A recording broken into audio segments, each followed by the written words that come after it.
What's up, everybody? We're in Kokomo, Indiana. I've got Rob from Mindset Evolution. How's it going, man? It's going good, brother. How you doing? Good, good. Happy to be here. Thanks for taking the time before the show. Yeah. Looking forward to it, man. It's dope. You guys have had a busy year, busy summer. I mean, you've done some shows with Fight or Flight at the same time, doing some Uproar shows in between there. Now we're doing Pop Evil, man. How have you guys stayed sane during all of this crap, man? It's what we've always wanted to do. So I mean, it's pretty easy to, I think, to focus on staying out there and spreading the message when you have so many fans cropping up from all over the nation that are interested and want to know what you're doing and want to be part of the movement. It's very easy to keep your sanity, I think. Awesome. Matt, just from your perspective, what has it been like, the Fight or Flight shows especially, with all the buzz that band's gotten, mixed with the buzz that you guys have gotten, and everything going on? What have those shows been like? What were they like? They were amazing. I mean, there was people that were very excited about, Dan and Mike from Disturbed coming out with a new project, and Dan Chandler having that Evans Blue history behind him, coming out with something new to say, and just such an exciting package. They were a really, really, really great band, and they're super good dudes. So it was very easy to get along, very easy to go out and just rock every show, and it was cool. Like the fans were there for the music. They wanted to see it. They wanted to be part of it, and they were great rock and roll crowds every single night. So it was a pretty awesome tour. Awesome. Then you did the Uproar shows, kind of from what I saw, at the same time as that tour. It was like doing two tours at once, from what it looked like. Uproar this year was a little bit different than last year. You did Uproar last year, and then you did the Battle of the Bands before that. Now you're just did a couple of Uproar shows. How'd that come about? Was it something you guys kind of did fill in the dates and some one-offs? Or? Yeah, we had when we came out to support the release of the album, we hit up the tour promoter, and he's a friend of ours, very, very cool dude from the Battle, and we're like, hey man, any chance we might be able to find a spot? And he's like, well, I don't know, man, it's tight this year, but let me see what I can do. And he got us back on in the Chicago market right by home, and got us on in the Detroit market, and then we had a couple shows that fell off because David Draymond from Device, he had to go home to take care of his wife and welcome his newborn baby into the world. And so when that fell off, we were doing shows that were in tandem, like one right after another with Uproar. So we would be there with Avenged Sevenfold the night before. Oh, wow. And then Uproar would come in the next day. And there was a couple days where we didn't have another show because Device had to cancel, and we were just hanging out. And they're like, "What are you guys doing tomorrow?" And we're like, I don't know, man. We were just gonna hang out and bother you guys, and they were like, "Why don't you play?" And we're like, "Hell yeah!" So we ended up getting a few more extra dates with Uproar from that situation. So it was just really cool, man. It's just family taking care of family. I can't speak highly enough of the Rockstar Energy Uproar family. Like they're all so great. Everybody from the bottom vendors all the way to the top dogs that are running it. Like it's incredible. Awesome. And speaking of the album, last time we talked, it was a month or two before it came out. Finally, the album is finally out. I mean, when I heard it, I thought it was going to come out in June, then it was July. It seems like that thing just kept getting pushed back and pushed back. If I'm excited that the thing's out, I can't imagine how excited you guys must be that the thing is finally out. Oh man, we were floored. We were so happy that it finally came out and that it's released, and the response has been great. And I think it's just been really cool to see the way that everybody's talking about the record for us. It's just so great, man. And like we went the day that it came out. We were in Oklahoma with the Fight or Flight guys, and we wanted to hit up the Best Buy, and it was in Des Moines, Iowa on the way. Oh, nice. Yeah. So we stop in, and we roll up and there's Fight or Flight's tour bus, and we're like, what are these dudes doing here? And we go up and we get out of the van, and we go to walk in the front door, and here comes Dan Donegan coming out with Mike, their tour tech. And they're like, they're all sold out. Sorry. Like, they bought all our albums. Like, man, we wanted to buy our own album. And then Dan Donegan made us sign it for him. So we were standing there outside Best Buy signing autographs for Dan Donegan. Like, it was pretty sick.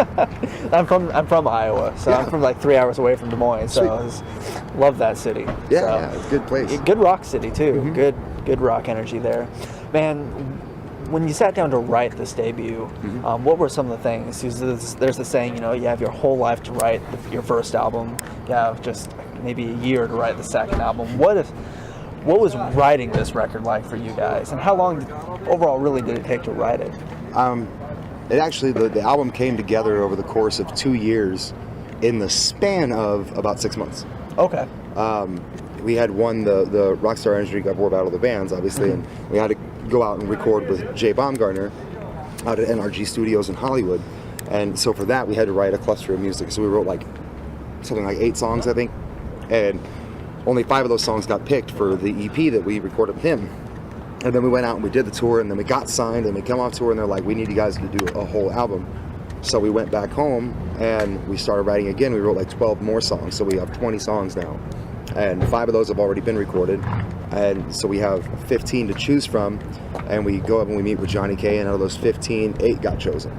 Oh, wow. And in both situations, we had to write the whole thing in like 2 months, 3 months. Oh, wow. So it was like just sitting around in the practice place, like every day, eyes red, wired open, Red Bull in the throat, like just trying to grind out these records. And we got them.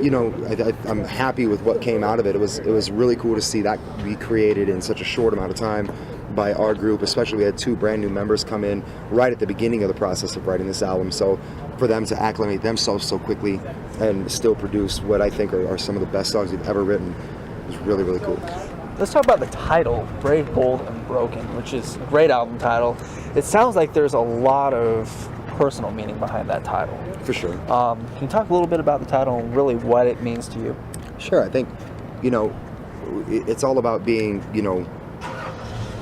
it's all about, you wake up every day and you walk out the door. You're brave enough to wake up every day and walk out the door not knowing what's going to happen.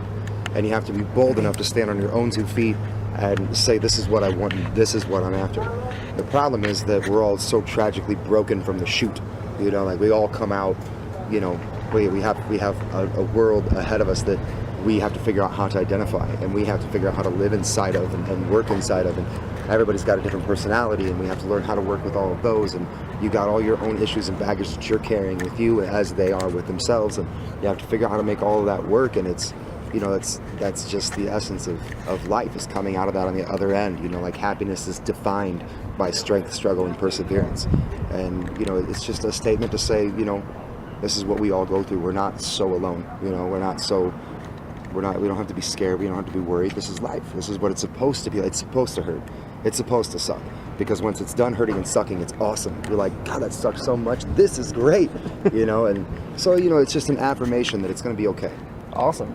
Yeah, I mean, when with the first Battle of the Bands and then Uproar, that first tour, things probably weren't as easy, but it seems like ever since then you guys have just popped up everywhere. It looks like it's like every tour, it's like My Set Evolution is on everything now. It looks like, which is really cool to see.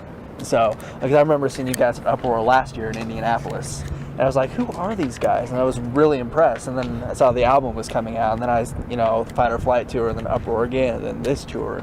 Obviously, how's this tour going so far? You're on tour with Pop Evil right now. Yeah. We're just meeting up with them today to start this run. Okay. We just got done out in San Diego like 4 days ago with the last piece of that tour with the Avenged dates. Nice. So, and that went great. That was awesome. And so now we're really looking forward to this. We've played, I don't know, like 10 or 11 one-off shows with Pop Evil in the Midwest ever since they started with 155. They actually came down. Our radio station that we were the house band for at the time. Oh, nice. Started spinning that because they were a sister station. So Pop Evil came down and, started hooking up with us. We started doing a bunch of club shows together. And so, we're pretty familiar with the dudes, and we're excited to actually go out and do a run with them. Awesome. Playing some one-off shows in the Midwest with a band like Pop Evil and you guys, that's like the perfect place to do rock shows. Like the Midwest is like rock central. It seems like it's alive and well. Go to other parts of the country, there's some good spots, but it seems like the Midwest is like the bread and butter of rock and roll. It seems like that's the mighty Midwest, man. Yeah. Rock is our heartbeat. It always has been, And I mean, we like country a lot there too, but like True.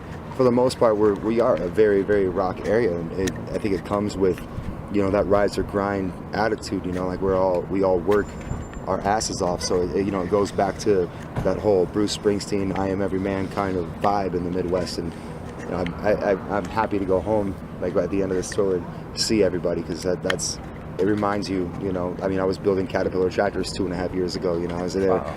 Elbows up in grease, just cranking away on engines for the company that moves the earth. Nice. So I mean, to be able to go home and see everybody, and you know, I got a lot of friends that are still working there and like still grinding. There's a lot of dreams there and a lot of perspiration. So it's cool to go home and get back in touch with that. Awesome, man. Thanks so much. New record, Brave, Bold, and Broken. Don't download it. Buy it now. Thanks, man. Thank you.